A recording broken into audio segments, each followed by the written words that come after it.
కూడా మీకు ఇప్పుడు మీడియాలో షేర్ చేస్తాను. వాస్తవంగా దేశవ్యాప్తంగా కూడా ఈరోజు అన్ని రాష్ట్రాల్లో సోలార్ పవర్ టెండర్స్ జరుగుతూ ఉన్నాయి.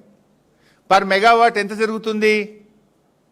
3 crore రూపీస్, 3.5 ఒక మెగావాట్ సోలార్ను ఉత్పత్తి చేసే ప్లాంట్లు పెడతా ఉన్నారు. 3.5 కోట్లకు ఒక మెగావాటు ఇన్స్టాల్ అవుతా ఉంది.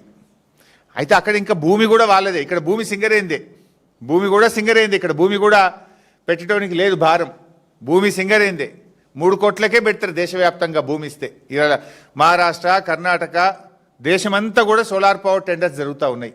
ఈ దేశంలో ఎక్కడైనా 3 కోట్ల రూపాయలకే సోలార్ పవర్ టెండర్లు అవుతూ ఉన్నాయి పర్ మెగావాట్. కానీ ఇక్కడ ఎంత ఇచ్చింది తెలుసా?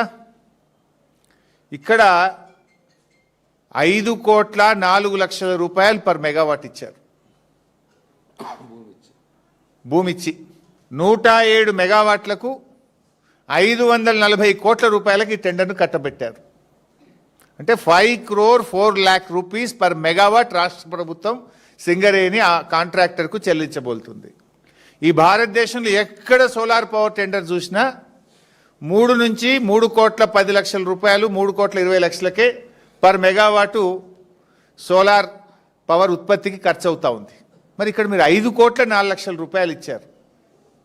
అంటే 107 మెగావాట్లు, 107 ఇంటూ 2 కోట్లు వేస్తే ఎంత అవుతుంది? 2,14,00,000 రూపాయలు, 214 కోట్ల రూపాయలు అధికంగా చెల్లించారు మీరు. అంటే స్పష్టమైన క్లియర్ కట్ స్కామ్ ఇది. అంటే నేషనల్ యావరేజ్ కంటే పర్ మెగావాట్ దాదాపు 2 కోట్ల రూపాయలు అదనంగా చెల్లించారు. మన రాష్ట్ర ఎంఎస్ఎంఈలకు ఇవ్వకుండా ఒక గుజరాత్ బేస్డ్ కంపెనీకి తమ అనుయాయులకు ఇది కట్టబెట్టారు.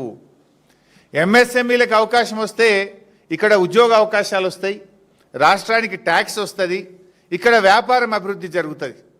కానీ ఎంఎస్ఎంఈలు పాల్గొనడానికి అవకాశం లేకుండా చేసి తమ అనుయాయులకు ఈ టెండర్ను కట్టబెట్టారు. ఈ సోలార్ పవర్ స్కామ్ రామగుండంలో జరిగింది.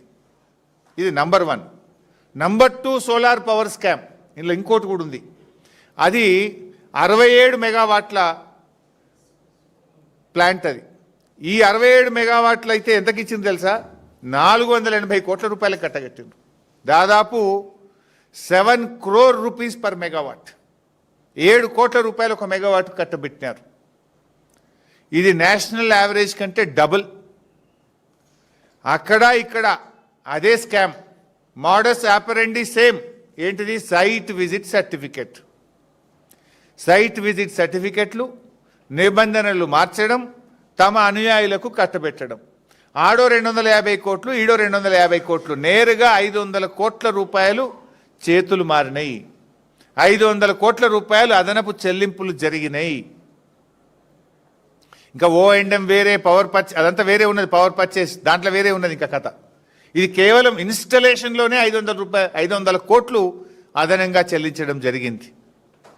మరి ఎంఎస్ఎంఈలకు ఇవ్వద్దు, సైట్ విజిట్ విధానం పెట్టుడు, దీనంతా మీద కూడా ఎంక్వైరీ చేయాలి కదా. రేపు కేంద్ర మంత్రి కిషన్ రెడ్డి గారు కొత్తగూడెంలో సింగరేణి హెడ్ ఆఫీస్కి వెళ్ళి రివ్యూ చేస్తున్నారని మాకు సమాచారం ఉంది. సరే, అట్లీస్ట్ ఇదంతా ఎప్పుడు జరుగుతుంది? బీఆర్ఎస్ బయట పెడితేనే కదా బయటకు వచ్చింది. అప్పటిదాకా కిషన్ రెడ్డి గారు బొగ్గు మంత్రి 2 ఏళ్ళ ఎప్పుడైనా పట్టించుకున్నాడా? ఎన్నడూ పట్టించుకోలే. కేంద్ర ప్రభుత్వం కూడా పట్టించుకోలే. ఇలా బీఆర్ఎస్ బయట పెడితేనే ఢిల్లీలో ఎమర్జెన్సీ మీటింగ్ అయింది. ఢిల్లీలో ఉన్న కిషన్ రెడ్డి గల్లీకి వస్తున్నాడు కొత్తగూడెంకు.